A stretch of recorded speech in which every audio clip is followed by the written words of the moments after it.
जय हिंद दोस्तों, स्वागत है आप सभी का आपके अपने YouTube चैनल जैकपुर पे। तो आज के इस वीडियो में हम लोग क्लास 10th का उर्दू देखने वाले हैं। जैसा कि आप लोगों को पता है कि उर्दू का जो एग्ज़ाम है आप लोगों का फाइनल एग्ज़ाम वो 17 फरवरी को होने जा रहा है और उसके लिए हम मोस्ट इंपॉर्टेंट वीडियो लेकर आए हैं। तो वीडियो काफ़ी इंपॉर्टेंट होगा आपके एग्ज़ाम के लिए। आज के इस वीडियो में हम लोग ऑब्जेक्टिव के साथ सब्जेक्टिव प्रश्नों को भी देखेंगे जो कि आपकी परीक्षा के लिए इंपॉर्टेंट होगा। देखिए, उर्दू की जो वीडियो होती है ना, उर्दू की जो पढ़ाई होती है पूरे यूट्यूब पर आपको कोई नहीं पढ़ाएगा जैक बोर्ड को। तो हमारे चैनल पे यदि आप आए हैं तो प्लीज़ इसको सब्सक्राइब कर लीजिएगा, वीडियो को लाइक कीजिएगा। हर एक जितने भी स्टूडेंट है उर्दू वाले, हर एक बंदा जो है वीडियो को लाइक करेगा। इसके अलावा आप अपने सभी दोस्तों को शेयर ज़रूर कीजिए, ठीक है। ज़्यादा से ज़्यादा व्यूज़ आएगा आप लोगों के वीडियोज़ पे, तभी हम आपके लिए वीडियोज़ बना पाएंगे, वरना फिर आप लोगों का वीडियोज़ नहीं बन पाएगा और आप लोग की परीक्षा भी तैयारी जो है वो अधूरी रह जाएगी। तो चलिए शुरू करते हैं। सबसे पहले सवाल पे आते हैं। पहला सवाल देखिए आपके स्क्रीन पर। पहले सवाल में देखिए आपसे बोला गया है कि अफसाना भोला के मुसन्निफ़ का नाम आपको बताना है।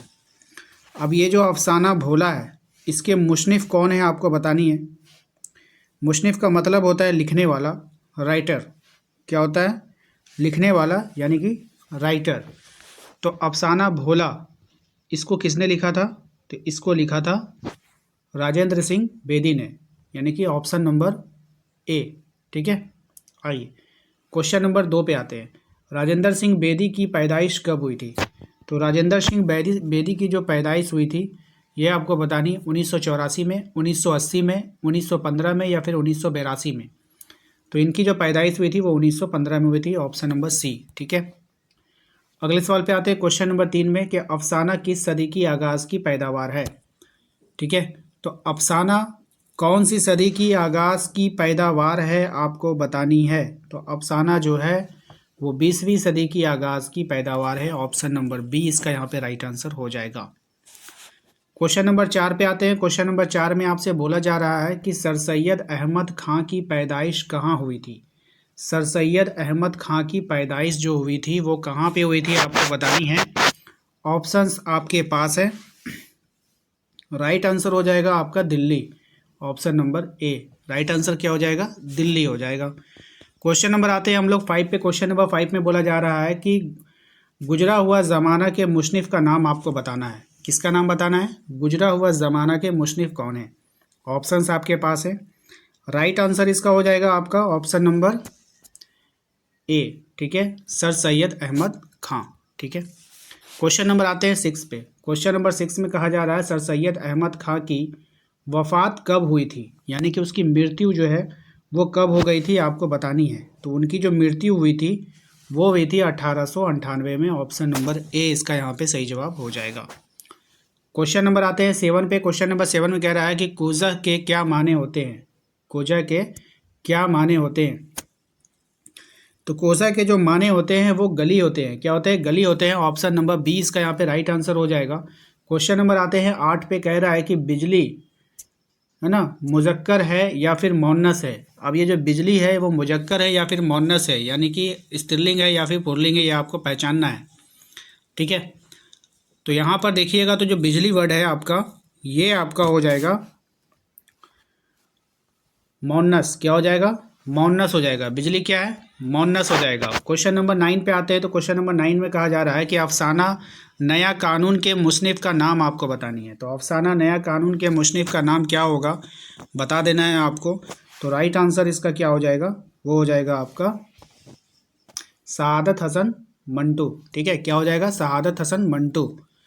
आइए अगले सवाल पे आते हैं। अगला सवाल है हमारा कि शहादत हसन मंटू की पैदाइश कब हुई थी। तो शहादत हसन मंटू की जो पैदाइश हुई थी वो हुई थी आपकी 1912 में। कब हुआ था? 1912 में, ठीक है।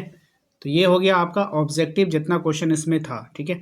आइए सब्जेक्टिव की अगर हम बात करें तो सब्जेक्टिव में हम आपको मौखिक बता देंगे, आप उसको फटाफट नोट कर लीजिए, ठीक है।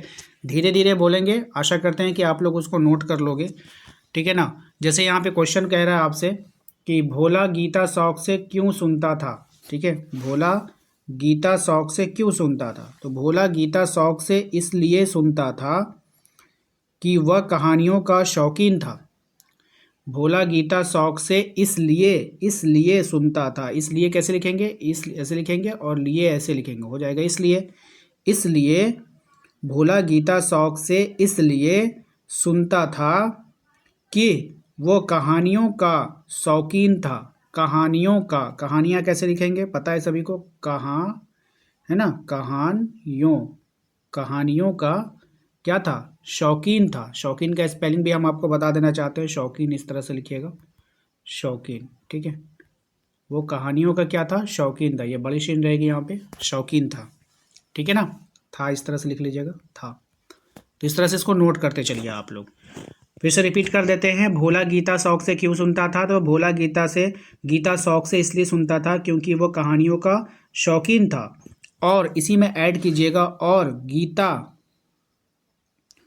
के अध्याय के आखिर में, और गीता के अध्याय, अध्याय, अध्याय का स्पेलिंग लिख लेते हैं, आप लोग नहीं लिख पाओगे, अध्याय, और गीता के अध्याय, है ना, अध्याय, है ना, अध्याय के आखिर, आखिर, है ना, इस तरह से नोट करते चलिए, आखिर में, ठीक है, आखिर में क्या, महात्म सुनकर, महात्म, मीम हा ते मीम, है ना, महात्म सुनकर, महात्म सुनकर, ठीक है, महात्म सुनकर वह बहुत खुश होता था। वह क्या होता था, वह बहुत खुश होता था। इस तरह से आप लोग को लिखना है, ठीक है, वह बहुत खुश होता था। ओके, तो इसको लिख लीजिएगा। दूसरे क्वेश्चन पे आते हैं। दूसरा क्वेश्चन कह रहा है आपसे, माया ने समाज के डर से अपने ऊपर क्या पाबंदी लगाई थी। तो माया ने समाज के डर से अपने ऊपर क्या पाबंदी लगाई थी। तो माया अपने तमाम अच्छे कपड़े और जेवरात की जो पिटारी एक संदूक में मुकम्मल, है ना, मुकम्मल करके चाबी एक जोहड़, है ना, जोहड़ में फेंक दी थी।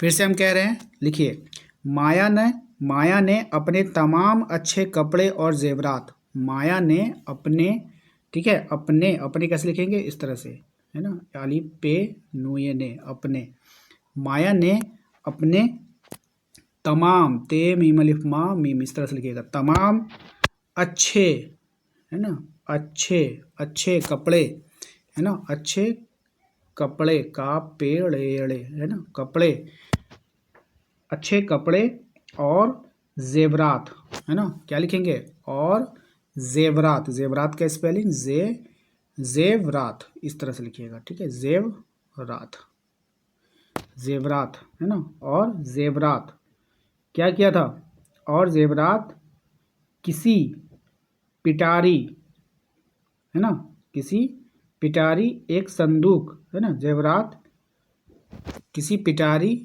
किसी पिटारी, पिटारी लिख दीजिए, पिटारी मत लिखिए, जेवरात को लिख दीजिए, जेवरात को एक संदूक में, एक संदूक में, है ना, बंद करके, बंद करके, बंद करके, है ना, एक संदूक में, संदूक का स्पेलिंग भी हम आप लोग को बता देते हैं, संदूक का स्पेलिंग कैसे लिखिएगा, एक संदूक में बंद करके, संदूक इस तरह से लिखिएगा, सन दाल वाव काफ, है ना, संदूक में बंद करके रख दी थी, बस ऐसे लिख दीजिए, रख दी थी, ठीक है, रख दी थी, रख इस तरह से लिख लीजिए ना, रख दी थी, ठीक है, रख दी थी, लिख लीजिएगा। क्वेश्चन नंबर आता है 13 पे। क्वेश्चन नंबर 13 में आपसे कहा जा रहा है कि उस्ताद मंगू ने कहाँ तक तालीम हासिल की थी और इसकी मालूमात कैसी थी। देखिए, उस्ताद मंगू ने, है ना, उस्ताद मंगू ने तालीमी हैसियत जो थी वो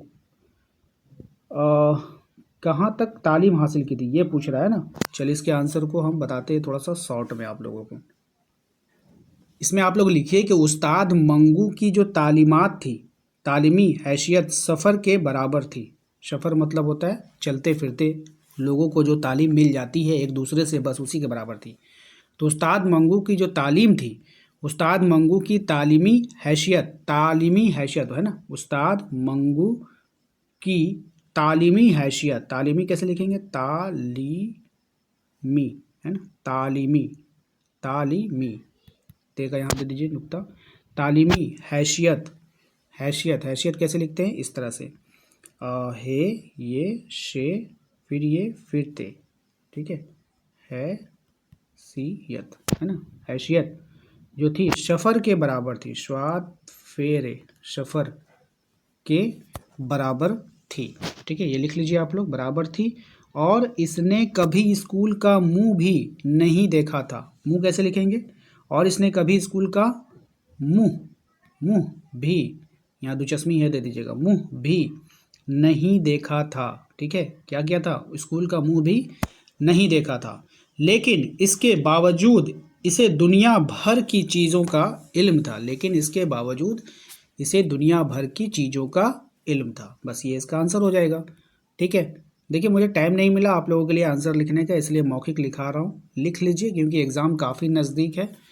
इतना भी मैं कर पा रहा हूँ, इतना भी आपको जो है पूरे कहीं भी खोज लीजिए, पूरे आप यूट्यूब खोज लीजिए, पूरा गूगल खोज लीजिए, आपको मिलने वाला नहीं है, ठीक है। इतना अगर मैं करके आपको दे रहा हूँ तो ये काफ़ी बहुत बड़ी बात है आप लोगों के लिए, ठीक है। और मुझे पता है, खास करके मैंने देखा है, खास करके उर्दू वाले जो छात्र होते हैं ना, उर्दू वाले छात्र, तो अधिकतर मुस्लिम ही होते हैं, ठीक है। और वो लोग खास करके सपोर्ट नहीं करते हैं भाई। इसीलिए आज देखोगे पूरे यूट्यूब पर उर्दू पढ़ाने वाला कोई नहीं। क्यों नहीं है? क्योंकि ये मुस्लिम लड़कों में या फिर लड़कियों में ये पाया जाता है कि वो लोग सपोर्ट करने से पीछे हटते हैं। और यही कारण से आप लोगों को कोई पढ़ाने वाला यूट्यूब पर नहीं मिलता है। अभी आप देखोगे ना, आपके अगर वीडियोस पे 50 व्यूज़ होगा, ठीक है, मान के चलो कि 50 व्यूज़ है, तो 50 व्यूज़ में से है ना 5 लोग लाइक किए होंगे वीडियो को, 0 शेयर होगा, ठीक है, सब्सक्राइब उसमें से 2 ठो किए होंगे। इस तरह से होता है। तो कोई क्यों आपके पीछे दिमाग लगाएगा? ऐसा नहीं है कि आपके झारखंड में उर्दू के जानकार नहीं है, हमसे बढ़िया बढ़िया जानकार लोग हैं। हमें तो उर्दू आती नहीं है, बस सिर्फ आप लोग की हेल्प कर रहा हूँ।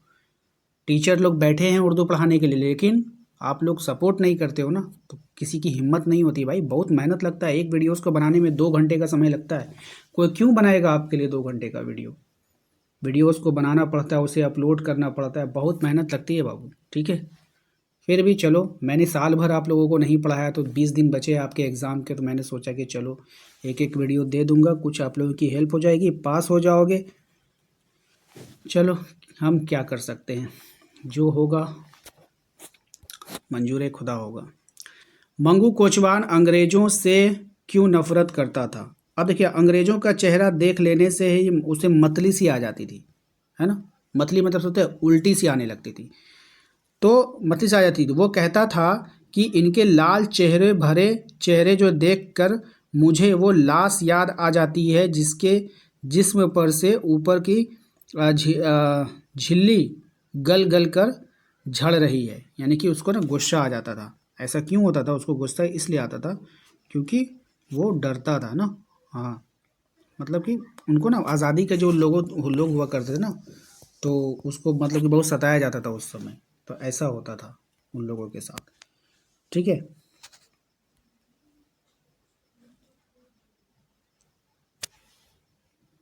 इसमें भी आप लोगों को ना ये क्वेश्चन नंबर 15 जो इसमें बनाकर, ये दोनों आंसर आप सेम लिख सकते हो, ठीक है, ऐसा कोई बात नहीं है। दोनों मिलता जुलता क्वेश्चन है, सेम आंसर चलेगा। 15 नंबर क्वेश्चन को आप ध्यान से देखिएगा। 15 नंबर क्वेश्चन में ना आपसे बोला गया है कि औरतों का दिल मोहब्बत का समंदर होता है, मुस्लिम ने यह बात क्यों कही है? इसको बना के लिखना होगा, ठीक है। आप लिख सकते हो कि जो औरतों का दिल होता है ना, वो मोहब्बत का समंदर होता है। वो एक ही किरदार में नहीं रहती है, वो कई किरदारें निभाती है अपनी ज़िंदगी में। देखोगे आप, औरतें माँ बन जाती है, यही औरतें कभी बहन बनती है, यही औरतें कभी जो है बीवी बनती है, यही औरतें जो है एक बहुत सारे रूप को धारण करती है और अपने परिवार को संभालती है, ठीक है ना। तो इस तरह से बना बना करके 3-4 लाइन आपको यहाँ पे लिखना है कि इसलिए औरतों के दिल जो होता है वो मोहब्बत का समंदर होता है, क्योंकि उसका एक्सपेरिमेंट उसके जीवन में बहुत होता है, ठीक है। सबसे पहले तो वो बेटी बनती है, एक बेटी के लिए बेटी का रोल निभाती है, फिर उसके बाद उसकी शादी होती है तो वो बीवी का रोल निभाती है, उसके बाद माँ बनती है तो एक माँ का रोल निभाती है, उसके बाद फिर माँ से फिर जब उसके बच्चे बड़े हो जाते हैं, फिर उनके बच्चे होते हैं तो फिर वो दादी नानी बनती है। तो इस तरह से जो उसके दिल में जो है ना मोहब्बत मतलब कि भरता ही चला जाता है, उसका मोहब्बत कभी कम नहीं होता है। इसलिए कहा जाता है कि औरतों का जो दिल होता है वो मोहब्बत का समंदर होता है। तो इसमें आप बना बना करके 4-5 लाइन लिख लेना। ठीक है, कोशिश करूंगा अगर एग्ज़ाम के पहले इन सभी इंपॉर्टेंट क्वेश्चन का एक बार फिर से आप लोगों का मैं आंसर लिख करके आप लोगों के सामने ला सकूं तो मैं ज़रूर लाऊंगा। मिलते हैं नेक्स्ट अगले वीडियो में। वीडियो अगर अच्छा लगा हो तो लाइक करके चैनल को सब्सक्राइब कर लीजिएगा, घंटी वाले आइकन को प्रेस कीजिएगा ताकि आने वाली हर एक वीडियो का नोटिफिकेशन आपके मोबाइल पर जाए। जिस भी बच्चों का उर्दू है वो उर्दू वाले ग्रुप को जरूर ज्वाइन कर लीजिएगा, क्योंकि उर्दू के वीडियो का नोटिफिकेशन बहुत कम जाता है। तो आप लोग ग्रुप ज्वाइन कर लीजिएगा, लिंक हमने डिस्क्रिप्शन में डाल रखा है, वहाँ से जाकर ज्वाइन कर सकते हैं आप लोग। इसके अलावा आप मेरे दिए गए नंबर पे संपर्क करके भी ज्वाइन कर सकते हो। कोशिश कीजिए कि डिस्क्रिप्शन में जाकर के ही ज्वाइन कर लीजिए। मिलते हैं नेक्स्ट अगले वीडियो में। Thank you.